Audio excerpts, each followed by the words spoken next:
Hey everyone, me and James are about to get on the Kilimanjaro safari and I'm going to bring you along with us. Hope you enjoy the ride. Clear is the day in Harambe, Twin Day. That means, so let's go. My name is Annalise and I'm going to be your safari guide today. And we're going to have a clear in the Little Ituri Forest. The key word here is forest, because the animals here have colorings and markings that help them to blend in with their surroundings. Like over there to the right, we see those two dark brown animals with the black and white stripes on their legs and rump. Those stripes help to hide the okapi's silhouette. You see when you go up on As the okapi is standing there in the trees, predators looking through can't There we even tell go, that we there's got an somebody animal over standing here. there. He's blended in, you can't... Here on the left, we also see a greater kudu, this lighter brown one laying here in the bushes. There's two of them up there. They're the second tallest antelopes in Africa. They stand about 5 feet tall at their shoulders. Wow. They're laying down right now, so it's a little hard to tell. They're pretty these tall spiraling horns off the top of their head, so that gets their overall height to about 6 feet tall.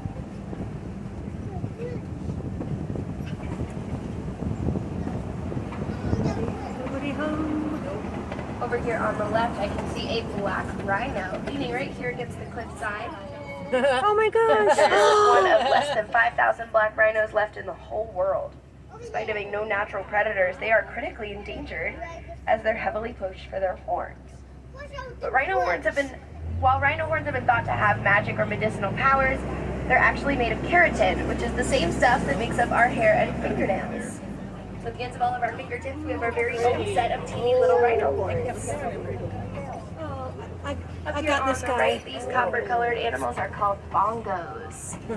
They have been nicknamed the ghosts of the forest because they are rarely ever seen. They're always hiding in the bushes. And then here on the left, we're going to see a saddle-billed stork. This tall black and white bird with a red and yellow beak. They're the tallest stork in the world, standing about 5 feet tall, and they have a 9-foot wingspan. Now they get their name from that little yellow shell on the top of their beak, which is shaped like the English saddle. Now we saw a bunch of animals in the forest this morning. Let's hope our luck stays the same as we head down toward the Safi River. Now the river is home to some aquatic animals. We want to keep our eyes down toward the water this time and see what we can find. Looks like we are in luck today because right up here on the right, on the bank of the river, I see 2 Nile hippopotamus. They are sleeping right now. Hippos are nocturnal animals, so they sleep during the daytime and they wake up at night to look for food. Hippos are also vegetarians, so they only eat plants, and they wander miles from the riverside looking for the best plants to eat before they come right back to the water once the sun comes up. They can keep on snoozing. You see a few on the left as well down there in the water. Now hippos can hold their breath for up to 8 minutes, so they'll stay underwater for a really long time. Oh, he went underneath. Yeah. Oh, wow. Oh, there's a vulture. Come on, come back up. Now up here on top of the island to our left, we see some pink-backed pelicans. They get their name because during their mating season, their backs turn a bright pink color. Oh, there's a track. Almost like they're blushing. That's a Louisiana heron.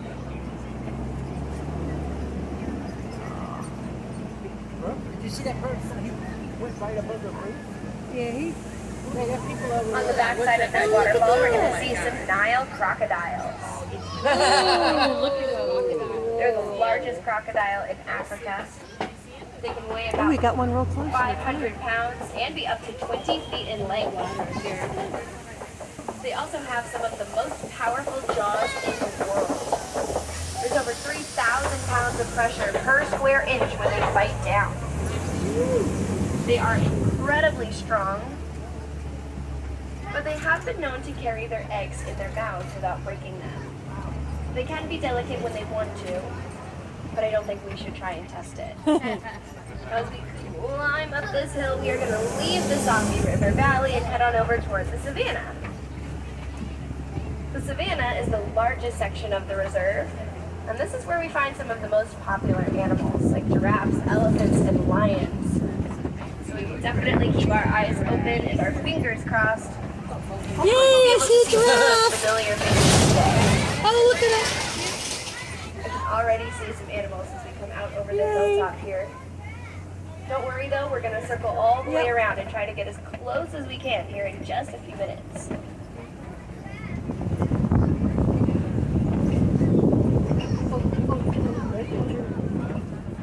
See, back in the forest, the animals would rely a lot more on camouflage to stay hidden behind trees and bushes. But here on the savannah with all these open fields and grasslands, these animals rely more on speed and agility to try and escape predation. Even giraffes can run about 30 miles an hour when they need to. We'll be over there. We'll make our way back. Yeah, let's circle back. Yeah.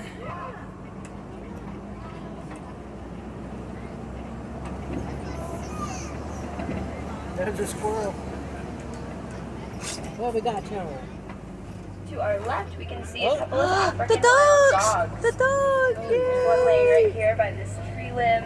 There's another I don't think we got to see them when we November. No, they were. The painted dogs. More back behind the cave. Hi, baby. Look at them.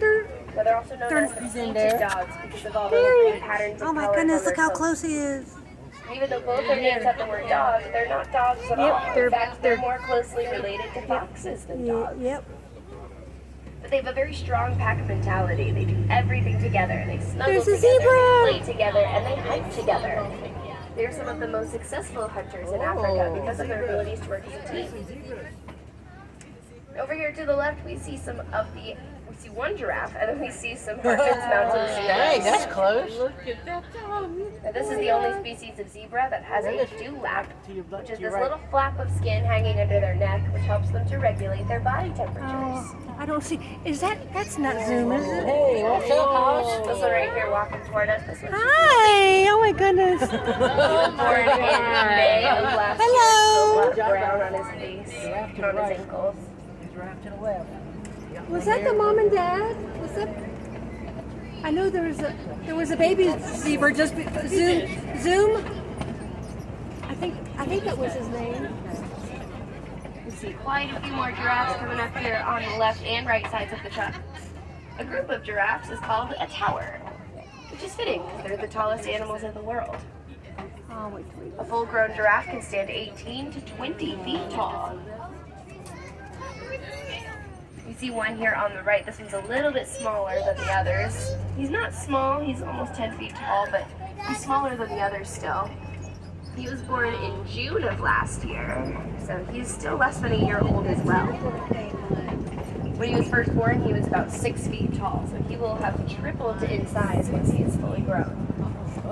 Oh, hello. Coming up here to the right, we see some springbok, these little light brown ones with the white tummies. They're only about 3 feet tall, but they can jump 8 feet straight up into the air from a standing position, and up to 13 feet forward when they're running. Hello. These large antelope to our left are called eland. Eland are the largest type of antelope in the world. These guys can stand about 6 or 7 feet tall, just at their shoulders. So they're very, very tall. They also weigh up to 2,000 pounds.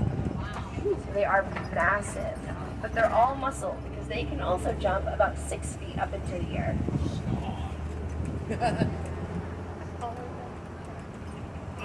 Looks like most of the animals are kind of on the other side of the savannah. I don't see much out here on this hilly, sunny side. Most of the animals are going to stay wherever the food is. That's where I would be. The reserve is highly food motivated, especially the humans. The giraffes as well. Giraffes are ruminants, so just like cows and goats, they have 4 stomachs. They will eat all day long, digest their food over and over, and they even have the ability to chew their cud. So we'll keep on moving forward, and as we do, we're headed into elephant territory. Elephants are pretty easy to spot when you come across one, since they are the largest land animals in the world. So definitely keep an eye out. I think I see one already coming up on our right. We're gonna go around these trees. Oh, look, the monkeys. Here on the left, we see some mandrills. They are the largest monkeys in Africa. The alpha male, who is the largest, can weigh up to 100 pounds. I can't barely see him right now. There is a little baby over there. We see that they have these stubby little tails. They are monkeys and not apes.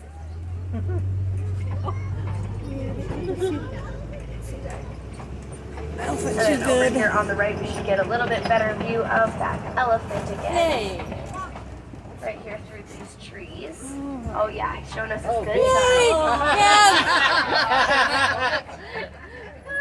Yes, I think that's what happened last time. 1,000 pounds. They are super enormous. It's like 6 cars stacked on top of each other. And this one's definitely on the larger All side. right, I guess we're just gonna. He's also all by himself over here, so this one probably a male elephant. The females like to stick together as a larger group while the males travel around solo. He's enjoying some breakfast right now. They usually use their trunks to grab onto that food, whether they pick it up off the ground or they pull it down out of the trees. The elephant's trunk has about 40,000 muscles in it, which is more than our entire human bodies. They are very, very strong and also very flexible, which is how they're able to reach way up and then curl that trunk up under toward their mouth to eat that food that they pick up. Elephants eat about 300 pounds of vegetation in a day. Definitely takes a lot of food to feed an animal that size. They also really like to eat this clay off the walls over here. You see where they've scraped it off on the right using their tusks. The clay provides concentrated nutrients that the elephants don't get from their regular diet. It's almost like a multivitamin. So we'll keep an eye out, see if there's any elephants over in this area. Tops. So one way we can help to protect them is by recycling those devices. All those metals and minerals inside can be reused, which reduces the human impact on the animal's habitat. Now we see one right here, but there's a few more down here by the water. Oh, yeah. Quite a few of them down here. A group of elephants is called a memory. So they do in fact have a very excellent memory. They are very smart animals. Look at those two. Oh my goodness! How amazing! Water. She'll be the one that Oh. Are they stuck? No, I don't think they're stuck. They're just. Oh my god. Oh. Oh.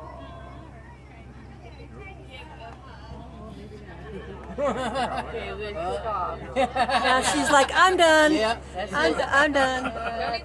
Flamingos. gonna follow around this hill right here. In the water, we're gonna see some greater flamingos.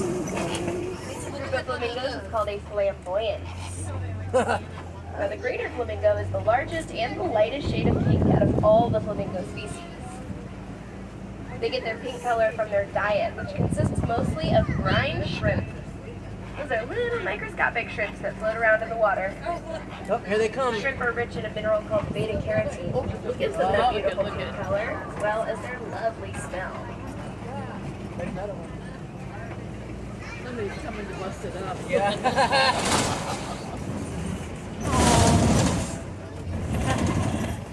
I don't like seeing that. Scared the crap out of me last time. Now, ostrich are the largest birds in the world, but they cannot fly. Thank goodness, that'd be terrifying. Now, even though they are a flightless bird, they are not defenseless. They can run about 40 miles an hour, which is 5 times faster than the maximum speed on this truck. Oh, I feel a sprinkle. Now, that pathway she is walking down, we're going to go to the other side of it, but we are going to take a long way around and see some more animals along the way. Like up here to the left where we can see a cheetah. Oh, there she is. Looks like there are 2 of them. There's one way up there in Way the on the tree hill. line, and there's one right here. Oh, there's 3 of them. Yep, there's one way up there. Oh, I hope my camera. Now, cheetahs are the only large predatory cat that is I didn't get to see diurnal. them in November. They do their hunting during the daytime. Because of this, they're masters of stealth. They stay low to the ground. They have their spots to help them camouflage, and they're nearly silent when they're walking. There's another one. Awesome. Now, cheetahs don't really hunt anything larger than themselves. They are not exactly animals of power. Cheetahs are animals of speed. They are the fastest moving land animals in the world, reaching top speeds between 60 and 75 miles an hour. There. He's looking the other way, so we're going to go around and try to get from the front Probably get side. him better later. Looks like right now he's doing what he always does, which is absolutely nothing. I'm surprised he's even awake. Lions are inactive for up to 20 hours a day. Most of their activities will take place in the middle of the night since they are nocturnal animals. Where's his sister? In fact, during the daytime, the lion's eyesight is just as good as humans, but at night they can see 6 Aw, there times he better than is. humans. I don't see his so they sister. are excellent nighttime hunters. They must. I don't see his sisters anywhere. Nope. Now, of course, this one is the male. He has that luscious mane. The females do not have this. You trying to wake him up? Yeah. That Simba! mane can weigh Oh, about he 40 turned his pounds, so it's head. not a lot of fun to lug around. Did you see this? I said that he turned his head. He probably didn't hear me though. Where's Pumbaa? I wanted to see Pumbaa. This might be. I know the warthog is right here somewhere.